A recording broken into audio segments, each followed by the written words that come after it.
I can't believe that. Um, we're going to talk to Faustina Guzman-Trump, and we're going to talk a little bit about socialism, where she been, and all this other kind of stuff. So we're excited about that. All right, you ready? You are now tuned in to Today with Pastor Jay on WNZF News Radio, where we discuss inspiring and informative news. And now here's your host, Pastor Jerlyn Denny.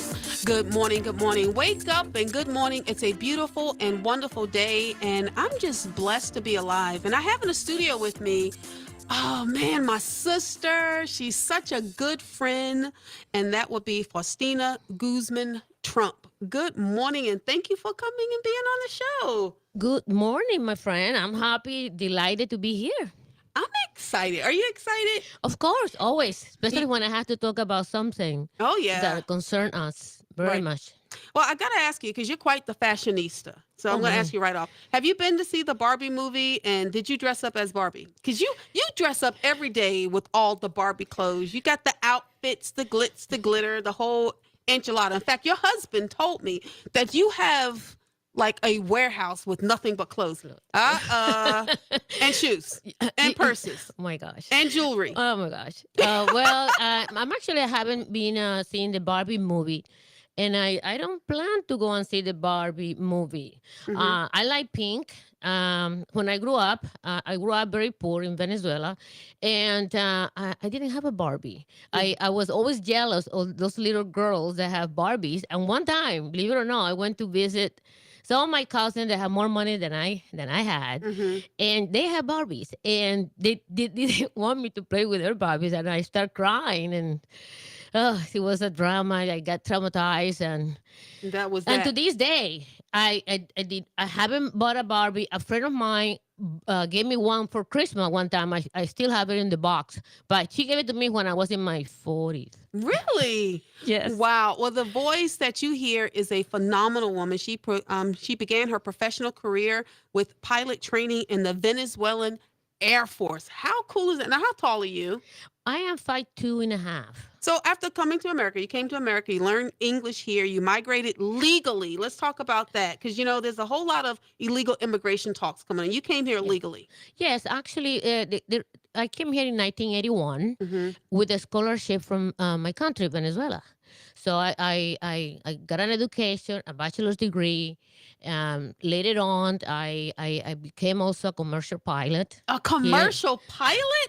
Yes, because I was in the Venezuelan Air Force. Okay. So I left the Venezuelan Air Force, and that's when I applied for the scholarship.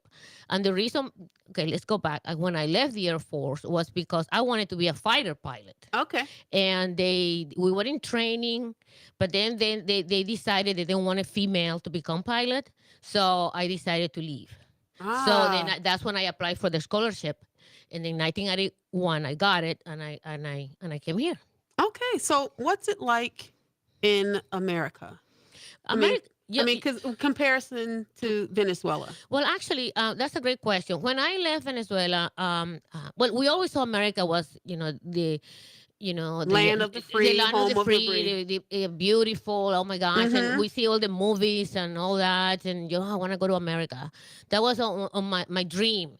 So when I did that, and I got the opportunity to get this scholarship, I was very excited, Mm. and on being on my own as Mm. well. That was also a great thing for me because he taught me um, great things that I couldn't do in Venezuela. Hmm. For instance, in Venezuela, you stay with your family until you get married. Oh, okay. So So you you couldn't live on your own no, no, no, no, no. You don't live in your own. until you. So if you don't get married, you have to stay with your parents your whole life. Yeah. Then I mean, remember, I came here in 1981. I Uh-huh. was 21, Right. and next month I'll be 64. Well, you look good. Well, thank You you. look good. Okay. I Well, happy appreciate it. early birthday. Thank you. But that was the thing. So being on my own, being free, I was like, oh my gosh, and Oh it was yeah, I can. amazing. I You can know what I'm saying? imagine that feeling. I didn't have, because every time if I went out with a guy, Hmm. I had to have my sister or my brother with me, a chaperone. You call it Hmm. that, right? So here in the United States, when I got here, I could go by myself.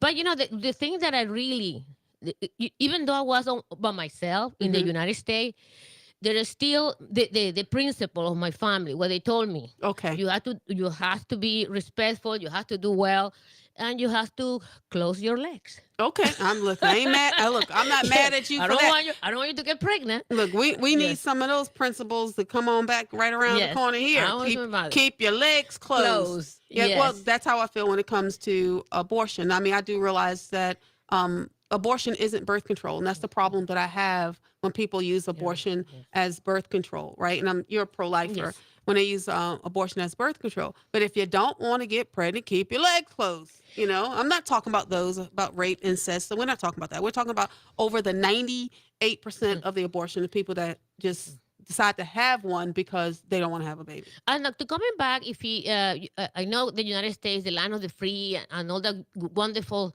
thing that we have here today.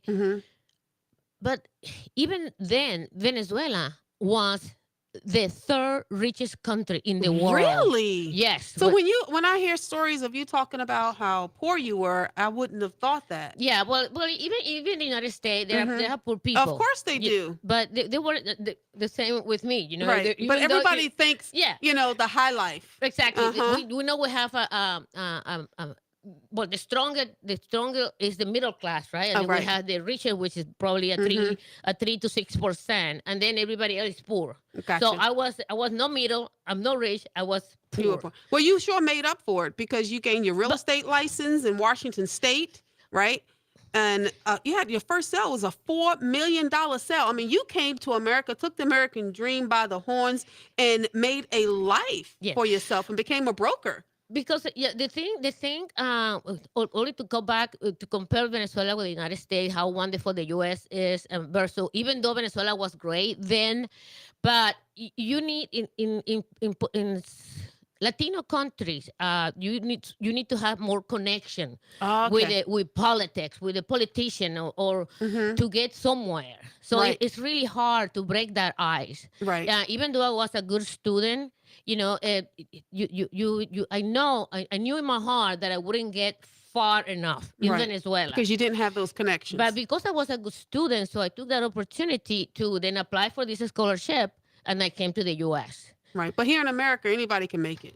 Exactly, and I can see that. Even when I got here, when I was in college, I was doing stuff like I was cleaning houses. I was doing whatever to make extra money besides my scholarship, and I was making more money than my scholarship was giving me. So, and then, like you said, like in my resume, I graduated, and I also became a commercial pilot. And what's that life like, commercial pilot? That's kind of cool. It was actually I didn't think that leaving the Air Force, my passion for aviation was always there. Although I wanted to be a fighter pilot. I wanted to kill some people. She wanted to be a fighter pilot. The wrong people. Okay, I got you. But you know, I was introduced to this private pilot, so I went in Washington State, and I was just want to take it just to fly Cessna and do those kind of things. But then I realized that it was more to it. So I did my instrument rating. I went into the commercial rating, and that's when I applied to go to work for a commuter. So I did that up until 2002, because, you know, then you know what happened on September 11. Right. So me having a beautiful accent, and you do have a beautiful accent. You're a beautiful lady. Every time, well, thank you kindly. Every time that I went to an airport, I was wearing my uniform and everything, but you know, I was delaying the whole crew because they had to check me left and right, and it got old, you know. So then I decided to left the commercial world, but I still keep my license. You still have your license? Oh yeah. So you still can fly? Oh yeah, especially my instrument license, because you have to do your training every 6 months. I have to go. I didn't know that. Yeah, you don't have to fly, but you can go in a simulator and I did not know that. Yes. So if someone ever give me a plane, I can just call you up. You could come, and I love instrument. Oh my God, that's one of my favorite things to do, because that's when you are in the clouds. Oh, okay. So you don't see nothing. You don't see anything. You got to read the instrument. The instrument. Oh man, if I had to do that, I'd be. Oh my goodness. Okay, well, not only are you beautiful and you have a beautiful accent, Thank you. apparently you're quite bright. Because if I was up there in the clouds having to read some instruments, everybody on the plane be going down. All right, guys, we got to take a break. Don't go anywhere. Don't touch that dial. You're listening to Today with Pastor Jay.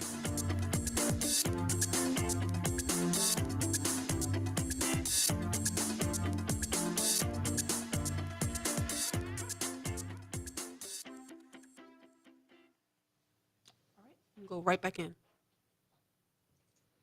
Welcome back. Welcome back. You're listening to Today with Pastor Jay, and my highly esteemed guest today is Faustina Guzma-Trump. And I know during 2020 and all this other time in 2016, people wanted to know if you were related to the Trump family, right? How many times did you get that? Oh, all the time. I say, no, I am not related to Mr. Trump, President Trump.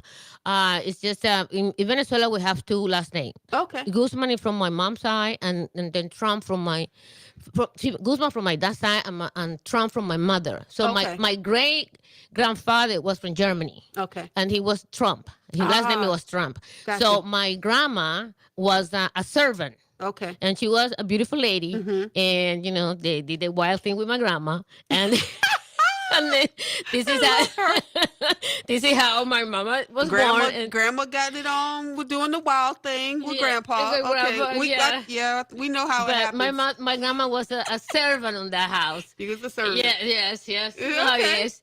And that's how I had the last name Trump. Okay.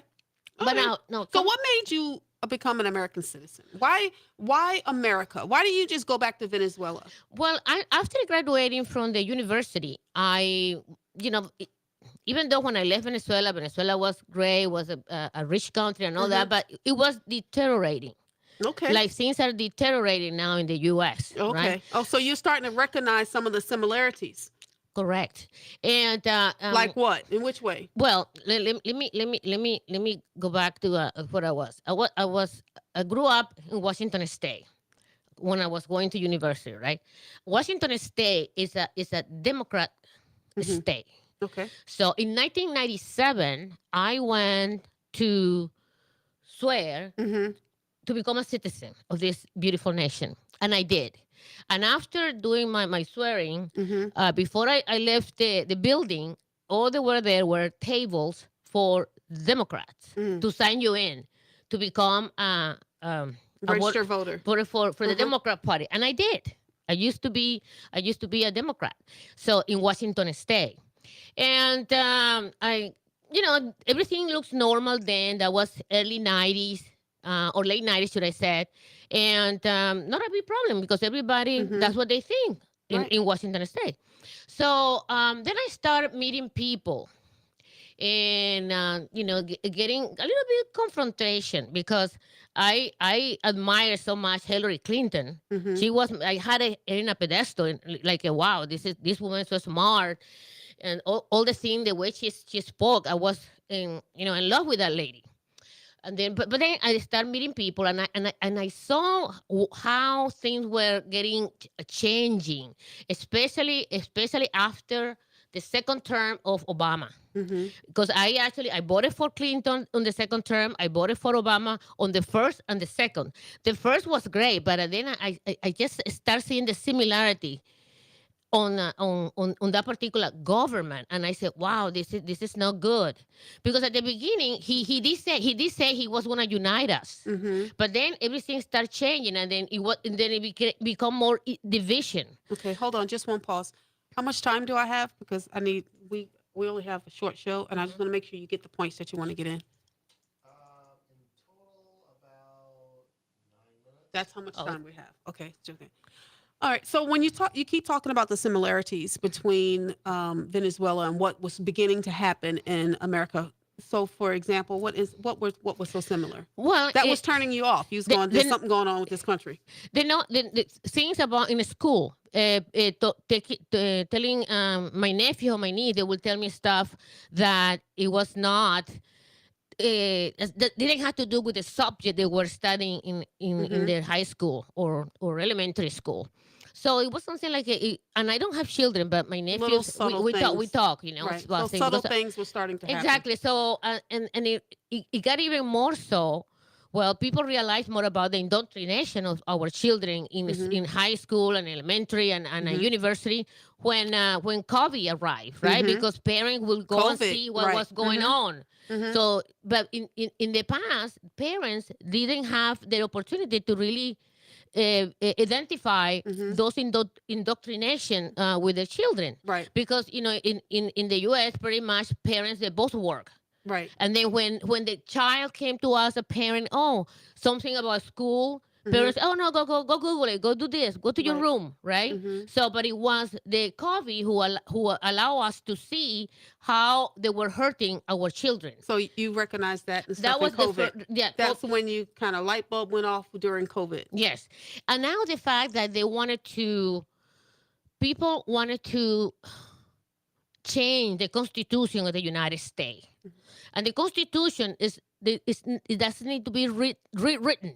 The Constitution has to be just reread. And one of the things that they want to do that because they wanted to eliminate the number one and the number two amendment of the Constitution, freedom of speech, and for you not to have weapons. So let's talk about the government in Venezuela, because that's where you left. Yes. It's just what's the government like there? Right now, well, it's exactly you don't have the freedom of speech is gone. Oh, there's no freedom of speech? Nope. Nope. The Second Amendment is gone. You cannot own weapons. Well, of course, they don't have the U.S. Constitution there, but there you. But we do have Constitution. Right. Oh, you have a Constitution. Well, we do have a These things Constitution. are just not in there. That doesn't mean that it's not the United States Constitution, but we do have Constitution. So you don't have freedom of speech. So what would have happened to you if you went in there and said whatever you want to say? Well, I mean, would you get arrested, get a fine? I could get arrested, so I have to be very careful who am I going to speak with. Really? Oh yeah, and also what they did, Chavez, well, he's already gone. He's dead. But he left in charge Maduro. Okay, so Chavez, he actually started this thing with children that if your parents are in talking bad about me, about the government, because I love you, child. You know, they're doing exactly the same thing. That the child belongs to the government. No, the child does not belong to the government. It belongs to the parents. So what happened? This indoctrination with the children about socialism in the school, they in their head, their parents were the enemy. Oh. So the children can go and turn their parents. So they would turn their parents in? Yes, it happened. So if the parents spoke out against the government, the children would go and turn the parents in. Yeah, I wouldn't want to live there either. Well, I believe, I heard the rumors that in California this is going on. Because especially about your gender. Well, there are some things. Yeah, if you're changing your gender, that they're. Yeah, but they're going that way because right now, there's still it's not socialism yet declared in the United States. So, are you afraid for socialism to come to America and completely infiltrate this place? I'm terrified. I'm terrified, but where am I gonna go? This is it. The United States is the answer for the world. So where are we gonna go? So we don't have that leisure to pick another country, because this movement about changing not only the United States but all these countries in South America and Central America is towards socialism, because they want control of us. You will have so much control that you will not be able to speak, you will not be able to defend yourself, and everything is going to be a problem to acquire, like we have in the past: toilet paper, milk for the children, and great jobs, the evaluation of the currency. All the stuff will happen. The great education will go. All right. We go down. All right. Well, we've got to take a break. Don't go anywhere. Don't touch that dial. You're listening to Today with Pastor Jay.